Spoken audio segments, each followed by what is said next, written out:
Good afternoon.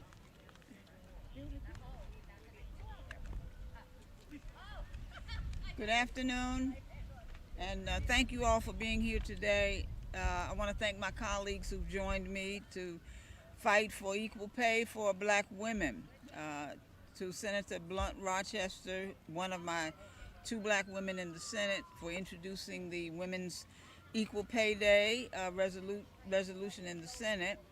I want to thank her, but also want to thank my distinguished colleagues from the House, uh, Representative Bonnie Watson Coleman, Representative Teresa Fernandez, who we will be speaking momentarily, and Representative Lois Frankel for their leadership on this resolution. And of course, I want to thank all of the dedicated advocates and who have committed themselves to closing this wage gap. Today, I have the pleasure of being joined by Melanie Campbell, the President and CEO of the National Coalition on Black Civic Participation, Melva Ford, the National Legal Director of Equal Rights Advocates. And there are so many other dedicated researchers and advocates engaged in this fight. But I wish I could thank all of them personally, but we're about running out of time. But I had the pleasure of speaking with a few groups about black women's equal pay in the last few weeks, and I want to start the discussion today the same way. It's an honor to introduce the Black Women's Equal Pay Day resolution. It's an honor to partner with so many extraordinary people to raise awareness to this issue. But as every black woman in this country knows, myself included, Black Women's Equal Pay Day is not a celebration. This day represents how far the years a black woman must work to earn the same wage that a white male made the prior year. A black woman working full-time year-round makes just about 65 cents for every dollar that a white man makes. And when you include part-time workers, the picture gets even worse. Black women in total are only paid 63 cents for every dollar paid to a white man. A black woman who works full-time throughout the year stands to lose over $1 million in earnings compared to a white man throughout her career. But that's $1 million less that we will have to spend than we have to spend on child care and education and health care, food and housing, and building generational wealth for our children. And so, even more disappointing, the wage gap actually grew last year. And because of the lag in economic data reporting, we won't see the impact of the big ugly bill, a tax on diversity, equity, and inclusion for a few years. Well, at this rate, we're over 200 years away from pay equality. And I don't know about you, but I'm not willing to wait 2 centuries to see black women paid what we're owed. And that's why we need to fight back against policies from this administration that are only making the pay gap worse. A strong social safety net is essential to ensuring that black women who earn low wages don't fall between the cracks. But the Trump administration and the Republicans in Congress cut billions from these programs in that big ugly bill. So we should not only restore funding for SNAP and Medicaid and all the other programs cut by the big ugly bill, we should expand them, and we should restore the civil service, which has historically been one of the few places where black women are paid what we are worth. And since the start of this administration, black women have lost 95,000 jobs in the federal government. 95,000 jobs have been lost by black women, almost a third of the jobs eliminated by DOGE when the Trump administration were held by black women. Well, that's intentional and that's systemic. But we need to ensure that the nation's largest equal opportunity employer has the staff it needs to serve the American people. And we need to end the purge of black women from the federal workforce. We need real, impactful legislation that will address the root causes of racial injustice and pay inequity. And thanks to the research from organizations dedicated to pay equality, we have some idea where we would need to focus our efforts. We need strong legislative solutions to combat occupational segregation, workplace discrimination, wage theft, and unpaid labor, a lack of opportunity, and every other barrier that we face to get paid what we are owed. And to do it all, we need to fight like hell to restore voting rights and to stop the so called Save America Act from being signed into law. Because this resolution isn't a silver bullet, it's a line in the sand. It's a rallying call for the millions of black women in this country who aren't paid what they are owed.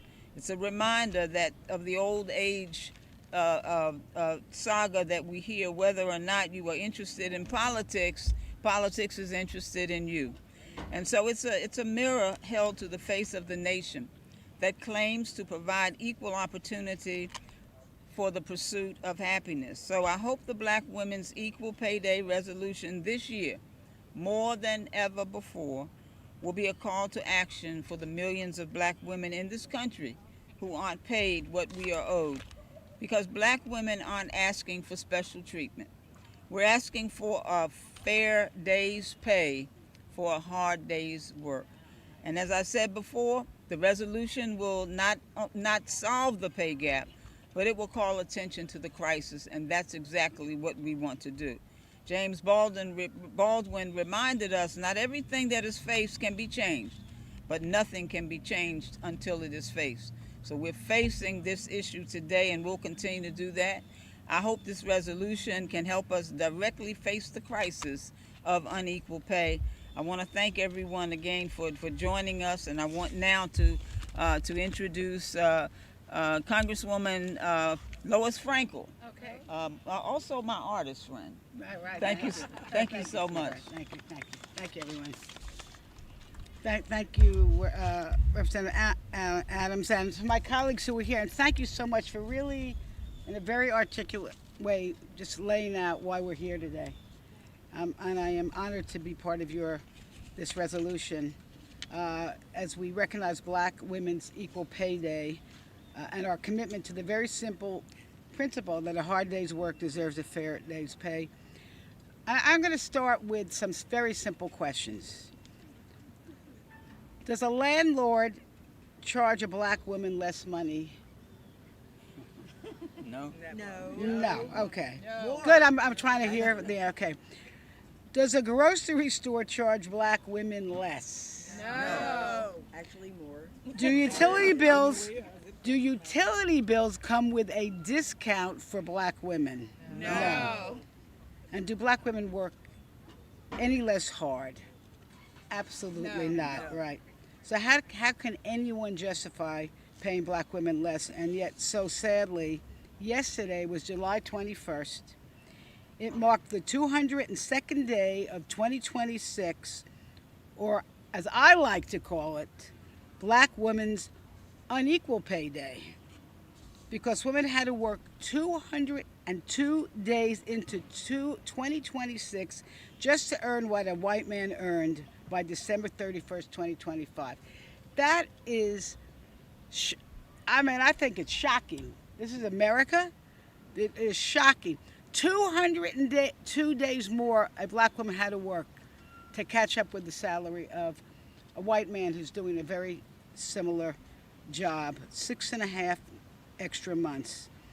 And I think we should all agree that any person, regardless of their gender or their color, when they perform substantially similar work, they deserve the same pay. And it means that we need to recognize that, and not only recognize it, we need to do something about that, because the jobs that women are doing and black women are doing are so important to our society. If you look at where they're segmented, and of course they're doing all kinds, but the ones I like to talk about are the ones that are teaching our children, caring for our loved ones, protecting our most vulnerable families, all jobs that have been undervalued.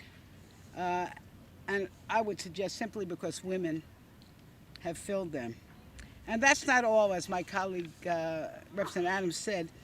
Donald Trump's making it worse. Since his office, his administration had rolled back workplace protections, attacked diversity, equity, and inclusion, and fired 300,000 federal workers, about 1/3 of them black women. And these actions have undermined job security, narrowed pathways to economic opportunity, and weakened long-standing protections for fair pay and equal treatment.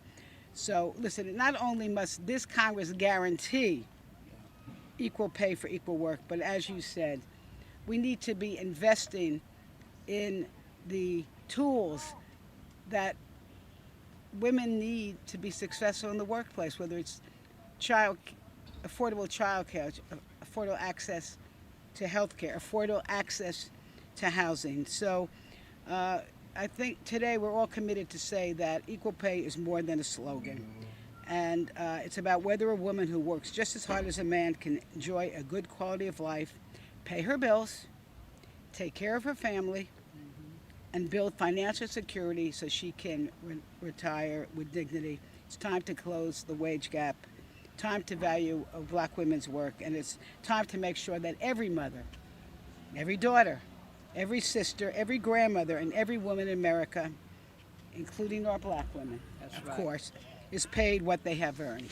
All right. And with that, I yield back. All right. You Yes. need to All right. get to. Thanks for answering the question. So we're going to hear from Representative Ledger Fernandez. Thank you so much for being here and for your support. Oh, thank you so much. Let's give it out. Thank you so much I'm chair of the Teresa Ledger Fernandez. I am chair of the Democratic Women's Caucus. I want to thank our chair emerita, Lois Frankel, for those really important questions because it is absolutely wrong that women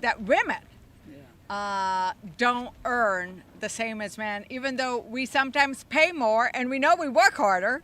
And that Latinas, I am the co-sponsor of the Latina Equal Pay Day or Unequal Pay Day, and it is simply wrong. And these are choices that our country is making, and it is a choice to diminish the value of women's labor. And for black women, it's an even steeper climb under a hot sun to 65 cents. 65 cents to the dollar. Our country is telling black women that they are 65 cents less worthy than a white man for his work. It's disrespectful, it's disgusting, it's unacceptable. Because we're raising families, you're raising families, and we need to pass on those values that will shape future generations. So we know who is caring for our children. It's black women, it's immigrant women. We know who are caring for our elderly. We know who are caring for our government in their public service work, and they have lost those jobs. We know who is caring for businesses. We know that black women are running the businesses, and yet we're not paid. And so we're going to continue to raise these issues until women are paid what we are owed, because we need respect, and we need equal pay, and we need it now. And thank you for bringing the resolution today for yesterday's work so that we can remember once again, and I love the quote, if we do not face the issue, we will not solve the issue. Thank you very much, Representative Adams. Thank you so much to my colleague Fernandez. We're going to now hear from Melanie Campbell, who is the president and CEO of the National Coalition on Black Civic Participation. Melanie? All right, so everybody just think cool. Think cool. Yes, All right. think cool. Thank you, Congresswoman Alma Adams. In her absence, I'm sure coming, Senator Lisa Blunt Rochester, Congressman Frankel, and Congresswoman Coleman, and others who will be here today for introducing this year's Black Women's Equal Pay Day resolution, and for standing in solidarity with black women across the country in the fight for economic justice and opportunity. Yesterday, we intentionally released the 10th annual Black Women's Roundtable Power of the Sister Vote poll on Black Women's Equal Pay Day because the findings put a human face to the wage gap. To no surprise, polling confirmed black women are being paid significantly less for the same work as white and non-Hispanic men, that has already been discussed. At a time when more than 600,000 black women have lost their jobs and affordability is top of mind for families across America. Our poll tells us that pay inequity has a face, and that face is a black woman. Nearly half of black women reported being paid less than a coworker for doing the same job. The rollback of diversity, equity, and inclusion has a real human cost. 43% say DEI cuts have already affected them or someone close to them through lost jobs, opportunities, or contracts. 44% have cut back on groceries or purchased cheaper food.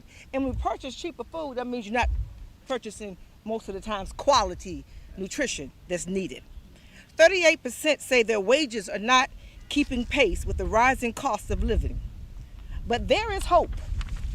Our polling also revealed young black women remain optimistic about the future and continue to believe in the power of organizing, civic engagement, and voting to create change. This poll is more than research. It is our call to action because we must strengthen equal pay protections, protect diversity, equity, and inclusion, invest in quality jobs, affordable child care, paid leave, and business opportunities that allow black women and their families to build wealth. Black women have always powered our communities, our economy, and our democracy. It's time our democracy values black women as much as it depends on black women. Lastly, black women will not forget how we have been attacked over these past 2 years. And we will vote in record numbers to express our discontent. You can find more information about the Black Women's Roundtable report on our website at www.ncbcp.org. Thank you very much. All right, thank you so much. We will remember in November. So let me now introduce Melanie Campbell. No, Melanie Ford. I'm sorry, we have two Melanies. Melanie Ford. Thank you. Thank you so much. Good afternoon. My name is Melvina Ford, and I serve as the National Legal Director of Equal Rights Advocates. We're a national gender justice organization focusing on rights and opportunities for women and girls at school and at work. And first, I want to thank Congresswoman Adams and her counterpart, Senator Blunt Rochester, for introducing the Black Women's Equal Pay Day resolutions in the House and the Senate. Equal Rights Advocates does this work by policy advocacy, which is why we are so thankful that we have such tremendous champions. I'm honored to stand with them in the House and in the Senate, pushing this equal pay issue forward. I won't talk about the stats because people have already talked about those, but I tell you, every time I hear somebody talk about the fact that the lost pay for a black woman over the course of her career is close to $1 million, I can tell you I am closer to retirement than I am to when I started my career, and I personally take issue with that. And unfortunately, the pay gap is a problem no matter where you stand in this economy as a black woman. If you're a low-wage worker, it's a problem. If you're a full-time worker or a part-time or seasonal worker, it's a problem. You're not even saved from pay equity if you have a college degree or a law degree. It doesn't matter where you stand, you're being paid less. This crisis, as people have talked about, it is not by accident. It is on purpose. And it's happening at the same time that we're dealing with an affordability crisis in this country. And it represents rent that cannot be paid by black women. It represents groceries that cannot be bought. It represents the cost of childcare. When you look at the median wage that black women are paid, and you look at the cost of childcare eats up almost 80% of that wage. That is not a budget, that is a poverty trap. The Trump administration is at war with black women. We were already losing jobs in the last couple of years. As you've heard, we lost almost 100,000 jobs in the federal workforce, one of them being the former chair of the Equal Employment Opportunity Commission, who was fired by the Trump administration as she was doing tremendous work trying to ensure pay equity and fighting against things like sexual harassment of women on the job for all women. They've also refused to enforce cases involving pay equity and sexual harassment. That's the other work that the Equal Rights Advocates does in its spare time. We've watched them drop cases at agencies like the Office of Federal Contracts and Compliance Programs. I read about one case just the other day that had been investigated for 2 years, had very harsh sexual harassment allegations, hundreds of witnesses interviewed, and this administration just dropped the investigation. So we are excited to stand here with you, even though we are not celebrating and we are only acknowledging. But we know that over the next 40 years, maybe, we are going to get this over the finish line with you all holding the torch here, and we are excited to be in the foxhole with you. Thanks so much. Thank you very much. I don't think I've missed anybody who was supposed to speak. Alma. Oh, I'm sorry. All right, my colleague and a co-partner from the state of New Jersey, who is also a co-sponsor of this resolution, Representative Bonnie Watson Coleman. Yay! I'm sorry, I didn't look behind. You know, it's not unusual for someone to think that Alma is here twice, because I've been. People believe that I was Alma when in fact I was Bonnie, and Alma was around the corner. I'm sorry we have to be here today, and I'd like to know that we are coming to a point where we don't have to have this conversation. But the truth of the matter is that while Donald Trump and his policies are definitely negatively impacting black women and their jobs and the amount of money that they're making, he's not the only one. I'm an elected official, and you got to pay me whatever you paid that white man that was elected to that same office. But other than being elected and guaranteed a certain salary, wherever there is the opportunity to make a decision about what we make, black women come up short. And that's what we've got to recognize on all levels. And it isn't that we do the work at the lowest level, which is very important because it takes care of our mothers and our grandmothers and our children, or that we teach them out of school, but we're doctors and lawyers and Indian chiefs, and we're even chief executives of very large offices and very large businesses. And even in those situations, our negotiation is different than a white man's. So I don't think that we should continue to operate in 2026 and beyond in the United States of America, the richest country in the world, with the greatest opportunities for all jobs, in a way that demonstrates and perpetuates my inability to take care of my family in the same way that someone else is taking care of his. We're just as smart. We're just as capable. We've already demonstrated we save America every time we vote when other folks don't. So we just need to make sure that this resolution is not forgotten in 2 days or 10 days or 2 months, that we fight for this opportunity of equality based upon, predicated upon how capable you are doing your job, how prepared you are in doing your job, and how well you're doing your job, and not another thing. And so I'm very happy to be a co-sponsor of this resolution, and I'm certainly glad to be here with my legislative sisters, and I'm glad to be here with the women who work on our behalf every day, like Melanie Campbell. So thank you, God bless you, thank you for being here. Thank you, my sister. All right. Well, let me thank everybody for not only being here, but I also want to thank everybody, all of our advocates for joining us today. To my colleagues, thank you for what you're doing. This fight's not going to be easy, but with all the allies that we have, with the members that we have in the Congress, in both the House and the Senate, fighting on our behalf, we're going to get this done. But we want, as Representative Coleman has just said, we're not going to forget this tomorrow or the next day or the next day until we are granted the pay that we have earned and that we deserve. So thank you all for being here today. Thank you for continuing to tout the black women's inequity so that we can ultimately have equity in our pay, because we do the job and we do it well, better than, in most cases, better than the men folk do.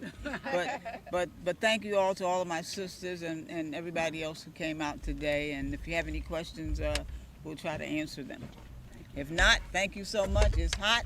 Go and get cool. Thank you. Thank you. Thank you. Thank you. Thank you very much. Good job, Alma. Thank you so much.